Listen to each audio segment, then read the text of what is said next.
UN പൊതുസഭയിൽ Benjamin Netanyahu ഇന്നലെ സംസാരിച്ചു. എന്ന് വെച്ചാൽ അസാധാരണമായ സംഭവങ്ങളാണോ? അതെ അതെ. ഇസ്രയേലിലും ഐക്യരാഷ്ട്ര പൊതുസഭയിലും അസാധാരണമായ സംഭവങ്ങളുണ്ടായി. ആ പ്രസംഗം ഞാൻ കേട്ടു. ആ പ്രസംഗം കേൾക്കുമ്പോൾ നമ്മുടെ ചോര തിളയ്ക്കും, നമ്മുടെ രോമങ്ങൾ എഴുന്നു നിൽക്കും. ആത്മാഭിമാനമുള്ള ഒരു മനുഷ്യൻ എങ്ങനെയാണ് ലോകം മുഴുവൻ തങ്ങൾക്ക് നേരെ വിരൽ ചൂണ്ടുമ്പോഴും കൂസാതെ പതറാതെ നിന്ന് ഞാൻ എൻ്റെ പണി തീർത്തിട്ടേ വിശ്രമിക്കൂ. എന്ത് പണിയാണ്? ഹമാസിനെ തുടച്ചു നിൽക്കൂ എന്നുള്ള പണി തീർത്തിട്ടേ വിശ്രമിക്കൂ എന്ന് ലോക നേതാക്കളുടെ മുൻപാകെ ഉറക്കെ വിളിച്ച് പറഞ്ഞു. എന്നിട്ട് അദ്ദേഹം ഒരു ഇംഗ്ലീഷ് പഴമൊഴി പറഞ്ഞു, when the going gets tough the tough gets going. ഇവിടെ മലയാളത്തിൽ എൻ്റെ പരിഭാഷ ഇങ്ങനെ പറയാം, മുന്നോട്ടുള്ള യാത്ര കഠിനമാകുമ്പോൾ കരളുറപ്പുള്ളവർ നിശ്ചയദാർഢ്യത്തോടെ മുന്നേറും. അപ്പോൾ എനിക്ക് പെട്ടെന്ന് വീര സവർക്കറെ ഓർമ്മ വന്നു. സവർക്കർ പണ്ട് പറഞ്ഞു, നിങ്ങളുണ്ടെങ്കിൽ നിങ്ങളുടെ കൂടെ, നിങ്ങളില്ലെങ്കിൽ നിങ്ങളില്ലാതെ, നിങ്ങളെതിരായാൽ നിങ്ങൾക്കെതിരെ.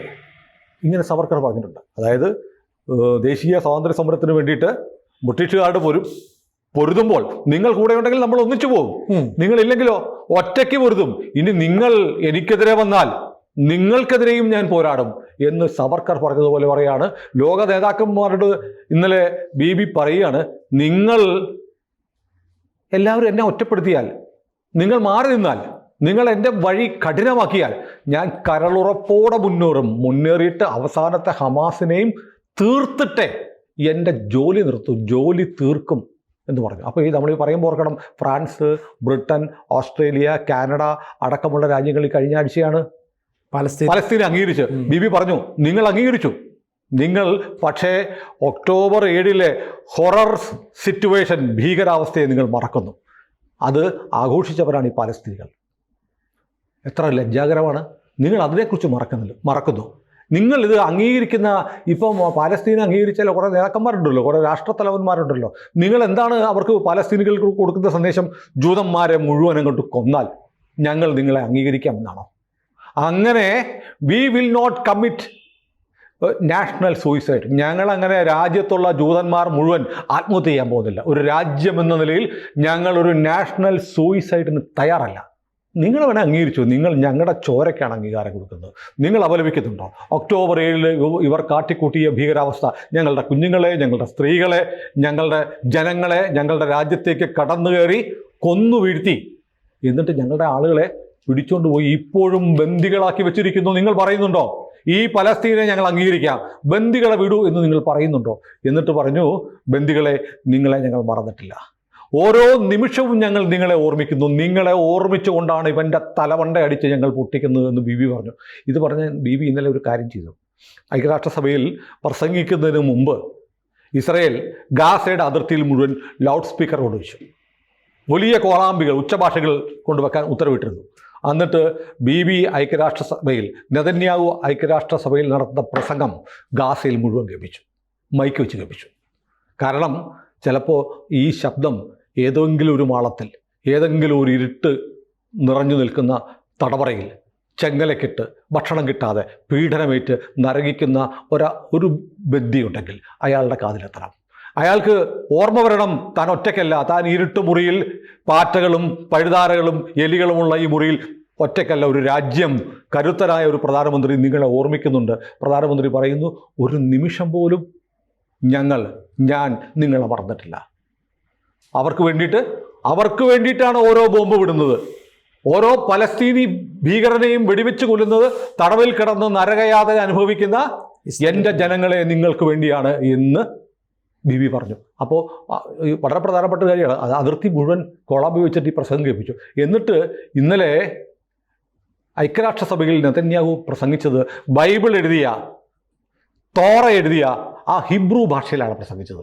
നെതന്യാഹുവിന് ഇംഗ്ലീഷ് അറിയാം, ഒന്നാം തരം ഇംഗ്ലീഷ് അറിയാം. പക്ഷേ ഹിബ്രുവിൽ പ്രസംഗിച്ചു. തൻ്റെ രാജ്യത്തിൻ്റെ, തൻ്റെ സംസ്കാരത്തിൻ്റെ, തൻ്റെ പൗരാണികതയുടെ, തൻ്റെ ജനതയുടെ മതവിശ്വാസത്തിൻ്റെ പ്രതീകം പോലെ ഉയർത്തിക്കാട്ടി ഹിബ്രുവിൽ സംസാരിച്ചു. അപ്പോൾ ഈ ലോക നേതാക്കളോട് പറഞ്ഞു, ലോക നേതാക്കന്മാരെ നിങ്ങൾ ഒക്ടോബർ 7 ഓർമ്മിക്കുന്നില്ല. നിങ്ങൾ എന്നിട്ട് ഞങ്ങൾ മനുഷ്യാവകാശ ലംഘനം നടത്തുന്നു, ഞങ്ങൾ കുഞ്ഞുങ്ങളെ കൊല്ലുന്നു, ഞങ്ങൾ ഗർഭിണികളെ കൊല്ലുന്നു, ഞങ്ങൾ ബോംബിടുന്നു, ഞങ്ങളുടെ കെട്ടിടങ്ങൾ തകർക്കുന്നു, ഞങ്ങൾ ഭക്ഷണം കൊടുക്കുന്നില്ല എന്നൊക്കെ പറഞ്ഞ് നിങ്ങൾ ഞങ്ങളെ ആക്ഷേപിക്കുന്നു. പക്ഷേ നിങ്ങൾ ഒക്ടോബർ 7 മറക്കുന്നു. പക്ഷെ ഞങ്ങൾക്ക് മറക്കാൻ പറ്റില്ല, ഞങ്ങളുടെ ചോരയാ ചിന്തിയത്, മറക്കില്ല. സത്യത്തിൽ നമ്മൾ ആലോചിക്കണം, ബിബിയുടെ പ്രസംഗം സത്യത്തിൽ ട്രംപിനെതിരെ പോലുള്ള പ്രസംഗമാണ് അല്ലേ. ട്രംപ് ഇപ്പോൾ പറയുന്ന സമാധാനം വേണം, എങ്ങനെയെങ്കിലും ഇത് യുദ്ധം വിരാമം ഉണ്ടാക്കി ഒരു വെടിനിർത്തൽ ഉണ്ടാക്കി കഴിഞ്ഞാൽ എനിക്ക് നോബൽ സമ്മാനം കിട്ടും എന്ന് പറഞ്ഞുകൊണ്ടിരിക്കുക. അപ്പോഴാണ് നെതന്യാഹു പറയുന്നത് ജോലി തീർത്തിട്ടേ നിർത്തൂ. എന്താ ജോലി? അവസാനത്തെ ഹമാസ് ഭീകരനെയും തുടച്ചു നീക്കുന്നത് വരെ എൻ്റെ ജോലി തുടരും. അതാണ് എൻ്റെ കടമ. ദൈവം എന്നെ ഭൂമിയിലേക്ക് വിട്ടിരിക്കുന്നത് ഹമാസ് എന്നുള്ള ഭീകര പ്രസ്ഥാനത്തെ ഉന്മൂലനം ചെയ്യാനാണെന്ന് അസന്നിഗ്ധമായി നെതന്യാഹു ഇന്നലെ പ്രസംഗിച്ചു. അപ്പോൾ എന്ത് പറ്റിയെന്നറിയോ? കുറേ ആളുകൾ എണീറ്റ് പോയി. ഫ്രാൻസിൻ്റെയും UK-യുടെയും ഓസ്ട്രേലിയയുടെയും കാനഡയുടെയൊക്കെ പിന്തുണ ഇപ്പോൾ എനിക്കറിയില്ല എന്തുകൊണ്ടാണെന്ന് നെതന്യാഹുവിനും മനസ്സിലാവുന്നില്ല. ഇവരൊക്കെ വേണമെങ്കിൽ ഒരു ക്രൈസ്തവ രാജ്യങ്ങളാണെന്നൊക്കെ പറയാം അല്ലേ. അതെ, ക്രിസ്ത്യാനികൾക്ക് UK ഒന്നും ഇപ്പോൾ ക്രൈസ്തവ രാജ്യമല്ല, എന്നാൽ പോലും അറിയപ്പെടുന്നത് അങ്ങനെയാണ്. അങ്ങനെയുള്ള രാജ്യങ്ങൾ പോലും ഒക്ടോബർ 7 മറന്ന്, ഈ ബന്ദികളെ മറന്ന്, ഇസ്രായേൽ രാഷ്ട്രം ഉണ്ടായ കാലം മുതൽ അവരെ നിരന്തരം വളഞ്ഞിട്ട് ആക്രമിക്കുന്ന ഈ പലസ്തീൻ ഭീകരവാദത്തെ മറന്ന് എന്തുകൊണ്ട് ഇപ്പോൾ ഹമാസിനെ പിന്തുണയ്ക്കുന്നു? പലസ്തീനെ പിന്തുണയ്ക്കുക എന്ന് പറഞ്ഞാൽ ഇപ്പോൾ ഹമാസിനെ പിന്തുണയ്ക്കലാണ് അല്ലേ. ഗാസയെ പിന്തുണയ്ക്കൽ എന്ന് പറഞ്ഞാൽ ഹമാസിനെ പിന്തുണയ്ക്കലാണ്. വെടിനിർത്തുക എന്ന് പറഞ്ഞാൽ ആരെ സഹായിക്കാനാണ്? ഹമാസിനെ സഹായിക്കാനാണ്. ഹമാസിനെ സഹായിക്കാൻ വേണ്ടി എന്തുകൊണ്ട് നിങ്ങൾ എങ്ങനെ ചെയ്യുന്നു എന്ന് ഞങ്ങൾക്ക് മനസ്സിലാവുന്നില്ല എന്നാണ് നെതന്യാഹു പറഞ്ഞത്. പിന്നെ പറഞ്ഞു, ഞങ്ങളുടെ കഴുത്തിന് താഴെ ഒരു ഭീകരരാഷ്ട്രം ഉണ്ടാവാനോ? ഞങ്ങളുടെ കഴുത്തിന് താഴെ എന്നിട്ട് അവൻ ഞങ്ങളുടെ കഴുത്ത് മുറിക്കാനോ? ഒരിക്കലും പലസ്തീൻ എന്ന് പറയുന്ന രാജ്യം ഉണ്ടാകാൻ ഞങ്ങൾ സമ്മതിക്കില്ല. കാരണം പലസ്തീൻ എവിടെ ഉണ്ടായിരുന്നു? നമ്മൾ പലതവണ പറഞ്ഞു, പലസ്തീൻ എവിടെയുണ്ട്? ഏറ്റവും പൗരാണിക ഗ്രന്ഥങ്ങളായ ബൈബിളിൽ പലസ്തീനെ കുറിച്ച് പറയുന്നുണ്ടോ? നിങ്ങളുടെ ഖുറാനിൽ പറയുന്നുണ്ടോ? തോറയിൽ പറയുന്നുണ്ടോ? ഇന്ന് ഇസ്രായേലിനെ കുറിച്ച് ആവോളം എത്രയോ തവണ ഈ 3 മതങ്ങളുടെ വിശുദ്ധ ഗ്രന്ഥങ്ങളിൽ എത്രയോ തവണ ആവർത്തിച്ച് പറയുന്നുണ്ട്. ഇസ്രായേൽ ഉണ്ടായിരുന്നു, ഇസ്രായേൽ ഒരു യാഥാർത്ഥ്യമായിരുന്നു, ഇസ്രായേൽ ചരിത്രമായിരുന്നു. എവിടെ പാലസ്തീൻ? എന്നിട്ട് നിങ്ങൾക്ക് ഒരു പാലസ്തീൻ എന്നൊരു രാജ്യം ഉണ്ടാക്കി കൊടുക്കണം. എങ്ങനെ? ഞങ്ങളെ തുടച്ച് നീക്കിയിട്ട് നദി മുതൽ കടൽ വരെ, റിവർ ടു സീ, ഒരു രാജ്യം വേണം. ഭൂമിയിലെ എല്ലാ ജൂതന്മാരെയും തുടച്ച് നീക്കിയിട്ട് ഒരു രാജ്യമുണ്ടാവണം. നമ്മുടെ നാട്ടിൽ ഇത് പറഞ്ഞവരുണ്ട്. കഴിഞ്ഞ ദിവസം ഇവിടെ മുസ്ലിം ലീഗ് ഒരു പലസ്തീൻ അനുകൂല സമ്മേളനം നടത്തിയല്ലോ. അതിലൊരു വിദ്വാൻ തൊടിയൂർ മുഹമ്മദ് കുഞ്ഞു മൗലവി, ദക്ഷിണ കേരള ജംഇയ്യത്തുൽ ഉലമയുടെ ജനറൽ സെക്രട്ടറിയാണ്. അയാൾ പറഞ്ഞത് കേട്ടോ. അയാൾ എന്താ പറഞ്ഞെന്നറിയോ? ഹിറ്റ്ലർക്ക് നന്ദി പറയുന്നു, ഹിറ്റ്ലർ ചെയ്തത് ശരിയാണെന്ന്. എന്ന് പറഞ്ഞാൽ 30 ലക്ഷം ജൂതന്മാരെ ഗ്യാസ് ചേമ്പറുകളിലിട്ട് പട്ടിണിക്കിട്ട് കൊന്നു തുടച്ചു നീക്കിയ ഹിറ്റ്ലർ ചെയ്തത് ശരിയാണെന്ന് ഒരു മത നേതാവ് കൊച്ചിയിൽ സ്റ്റേജ് കെട്ടി മൈക്ക് കെട്ടി പരസ്യമായി പ്രസംഗിച്ചു. വിദ്വേഷമല്ലേ? വംശഹത്യ നടത്തിയതിനെ ന്യായീകരിക്കുകയാണ്. 30 ലക്ഷം പേരെ കൊന്ന ഹിറ്റ്ലർ ആയിരുന്നു ശരിയെന്ന്. ഇവർ ഈ രാജ്യത്ത് ഈ മോദി സർക്കാർ ഉള്ളതുകൊണ്ട് അല്ല ഇവന്മാർ പറഞ്ഞത് എന്താണെന്നറിയോ? കാശ്മീരിൽ പണ്ഡിറ്റുകളെ കൊന്നതും ശരിയാണെന്ന്. കാശ്മീരിൽ പണ്ഡിറ്റുകളെ ഇസ്ലാമിക തീവ്രവാദികളെ എങ്ങനെ കൊന്നോ അതുപോലെ തന്നെ ഭീകരമായിട്ടാണ് ഹിറ്റ്ലർ ജൂതന്മാരെ കൊന്നത്. 30 ലക്ഷം ജൂതന്മാരെ കൊന്നത് അത് ശരിയായിരുന്നു എന്ന് പറയുന്നു. കാശ്മീരിൽ എന്ത് ചെയ്തു? കാശ്മീരിൽ ഒരു സ്ത്രീയെ ബലാത്സംഗം ചെയ്തു. അറിയോ? ഓടുന്ന കാറിലിരുന്ന് രാത്രി ഒരു സ്ത്രീയെ ബലാത്സംഗം ചെയ്തു. അവളുടെ കട്ടക്കം വലിച്ചു കെട്ടി. എന്നിട്ട് ബലാത്സംഗം ചെയ്യുമ്പോൾ അവൾ പെട്ടെന്ന് കണ്ണ് വലിച്ചു കെട്ടി. അന്ധയായ സ്ത്രീയായിരുന്നു. അന്ധയ സ്ത്രീയെ ബലാത്സംഗം ചെയ്യുന്ന ആളുകളുടെ ശബ്ദം കിട്ടും. അപ്പോൾ അയാൾ ചോദിച്ചു, ഒരു പേര് ചോദിച്ചിട്ട്, എടാ നീ ഉണ്ടോ ഈ കൂട്ടത്തിൽ എന്ന് ചോദിച്ചു. അവളുടെ സുഹൃത്തിൻ്റെ ശബ്ദം കിട്ടും. ഇത് കഴിഞ്ഞ് ഈ സ്ത്രീയെ കൊണ്ടുപോയി എന്ത് ചെയ്യുന്നറിയോ? ഒരറക്ക മില്ലിൽ, തടി ഇറക്കുന്ന മില്ലുണ്ടല്ലോ, ഈ പല്ലുള്ള മൂർച്ചയുള്ള കൂർത്ത പല്ലുകളുള്ള സോമില്ല്, അതിൽ ആ പ്ലാറ്റ്ഫോമിൽ കിടത്തിയിട്ട് ഒരറക്കവാൾ കൊണ്ട് മെഷീൻ പ്രവർത്തി 2ആയി കീറിയെടുത്തു. ഇതാണ് കാശ്മീരിൽ ചെയ്ത് പണ്ഡിറ്റുകളോട് ചെയ്ത ക്രൂരതയുടെ ഒരു ചിത്രം മാത്രമാണ്. ഇങ്ങനെ ചെയ്ത അത് വംശഹത്യയായിരുന്നു. ഹിന്ദുക്കളായിട്ടുള്ള കാശ്മീരി പണ്ഡിറ്റുകളായ ആളുകളെ മുഴുവൻ ഒരു മതത്തിൻ്റെ പേരിൽ കൂട്ടക്കൊല ചെയ്തു കാശ്മീരിൽ. നിങ്ങളുടെ തിയറി, തൊടിയൂർ മുഹമ്മദ് കുഞ്ഞു മൗലവിയുടെ തിയറി അനുസരിച്ചാണെങ്കിൽ കശ്മീർ പണ്ഡിറ്റ് യാസിൻ മാലിക്കും കൂട്ടരും ചെയ്തത് ശരിയാണെന്ന് പറയും. അപ്പോൾ ഇതാണ് ഭീകരാവസ്ഥ. അപ്പം ലോകത്തെമ്പാടും ഇസ്ലാമിക ഭീകരവാദത്തിന് ഒരൊറ്റ മതമേ ഉള്ളൂ, ഒരൊറ്റ സ്വരമേ ഉള്ളൂ, ഒരൊറ്റ ലക്ഷ്യമേ ഉള്ളൂ: മനുഷ്യനെ കൊല്ലുക എന്നുള്ളതാണ്. അവരുടെ മതം ഉയർത്തിപ്പിടിക്കാൻ വേണ്ടി മനുഷ്യരെ കൊല്ലുക.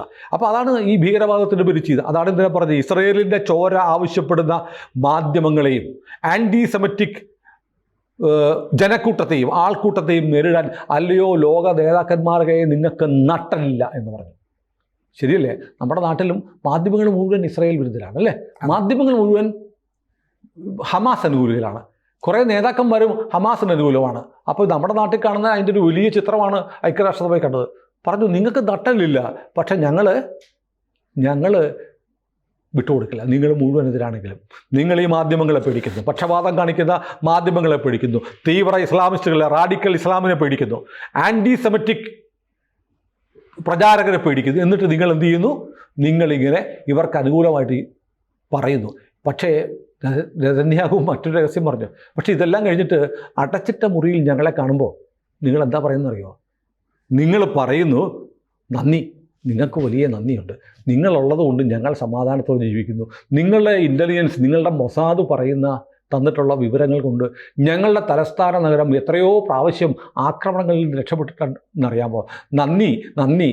മറ്റേ മോഹൻ ഒരു സിനിമ എഴുതില്ലേ, മറ്റേ മാധവൻ അല്ലേ, മറ്റേ എഴുത്തുകാരനായിട്ട് നന്ദി എന്ന് പറഞ്ഞൊരു സീനുള്ള പോലെ നന്ദി എന്ന് പറഞ്ഞ് അടച്ചിട്ട മുറിയിൽ ഞങ്ങളോട് വന്ന് നിങ്ങൾ നന്ദി പറയും. പരസ്യമായിട്ട് നിങ്ങൾക്ക് മാധ്യമങ്ങളെ പേടിയാണ്, നിങ്ങൾ തീവ്ര ഇസ്ലാമിസ്റ്റുകളെ പേടിയാണ്, നിങ്ങൾക്ക് ആൻറ്റി സെമിറ്റിക് പ്രസ്ഥാനങ്ങളെ പേടിയാണ്. എന്നിട്ട് നിങ്ങൾ ഇസ്രായേലിനെ ചീത്ത പറയും. സ്വകാര്യമായി ഞങ്ങളുടെ കാതിൽ നിങ്ങൾ കൊള്ളാം കേട്ടോ, നിങ്ങൾ പുലിയാണ്, നിങ്ങൾ എന്ന് ഞങ്ങളോട് പറയും. നാണമല്ലേ നിങ്ങൾക്ക് എന്നാണ് ചോദിച്ചത്. അപ്പോൾ ഇന്നലെ ടൈംസ് സ്ക്വയറിൽ നെതന്യാഹു ഐക്യരാഷ്ട്രസഭയിൽ പ്രസംഗിക്കുമ്പോൾ ടൈംസ് സ്ക്വയറിൽ കുറേ ഈ ആൻറ്റി സെമിറ്റിക് ആളുകളുടെ റാലിയൊക്കെ നടന്നിരുന്നു. ഏതായാലും അമേരിക്കയിൽ ചെന്ന് അമേരിക്കയുടെ ആശയം ഇപ്പോൾ ട്രംപിൻ്റെ തോന്നൽ, എനിക്ക് നോബൽ സമ്മാനം കിട്ടണം, എനിക്ക് തന്നില്ല പിന്നെ ആർക്ക് തരും എന്നാണ് ട്രംപ് ചോദിക്കുന്നത്. അതിനു വേണ്ടിയിട്ടെങ്കിലും ഒരു വെടിനിർത്തൽ വേണമെന്ന് ട്രംപ് ഇങ്ങനെ പറഞ്ഞുകൊണ്ടിരിക്കും. ബിബി പറഞ്ഞു ഇല്ല, എൻ്റെ പണി തീർത്തിട്ടേ വെടിനിർത്തലുള്ളൂ. ഏതായാലും വളരെ ആവേശകരമായ അല്ലേ, കേൾക്കുമ്പോൾ വളരെ നമ്മളെ ആവേശം കൊള്ളിക്കുന്ന ഒരു പ്രസംഗമാണ് ബിബി നടത്തി. ബെഞ്ചമിൻ നെതന്യാഹു എന്ന് പറയുന്ന നേതാവിനെ നമ്മൾ കാണുന്നത് ലോകം എന്തു പറയുന്നു എന്നത് കൂസുന്നില്ല, മാധ്യമങ്ങൾ എന്ത് പറയുന്നു എന്നത് കൂസുന്നില്ല, ലോക നേതാക്കന്മാർ തള്ളി പറയുന്നുണ്ടോ മൈൻഡ് ചെയ്യുന്നില്ല. എനിക്ക് ചെയ്യാനുള്ളത് എൻ്റെ രാജ്യത്തിന് വേണ്ടി, എൻ്റെ ജനങ്ങൾക്ക് വേണ്ടി എനിക്ക് ചെയ്യാനുള്ള പണി ഞാൻ ചെയ്തിരിക്കും. നിങ്ങൾ എന്തു പറഞ്ഞാലും എനിക്കൊന്നുമില്ല. സത്യത്തിൽ നമ്മുടെ സർക്കാരും ഏതാണ്ട് ഇതേപോലെയാണ്. നമുക്ക് നിങ്ങൾ മാധ്യമങ്ങളൊക്കെ എന്തെങ്കിലും പറ, നിങ്ങൾ വോട്ട് ചോരി എന്നും പറഞ്ഞ് നടക്കും, ഞങ്ങൾ ഞങ്ങളുടെ പണിയായിട്ട് പോകും. അതുകൊണ്ട് നിങ്ങൾ കടന്ന് കുരയ്ക്കുക, പട്ടി കുരച്ചാൽ പടിവാതിൽ തുറക്കില്ല എന്ന് പറയുന്നത് പോലെയാണ്. അപ്പോൾ ലോകത്തിൻ്റെ ഇന്നത്തെ കാപട്യം നിറഞ്ഞ നിലപാട്, ലോക നേതാക്കളെ ഇരുത്തി നെതന്യാഹു അവരുടെ നേരെ വിരൽ ചൂണ്ടി എണ്ണി പറയുമ്പോൾ അവർക്ക് പൊള്ളി. അതുകൊണ്ടാണ് കുറേ ആളുകൾ ഇറങ്ങിപ്പോയത്. കൂടുതൽ വാർത്തകളും വിശേഷങ്ങളും നിങ്ങളിലേക്ക് എത്താൻ ABC മലയാളം സബ്സ്ക്രൈബ് ചെയ്യുക, ബെൽബട്ടനും അമർത്തുക.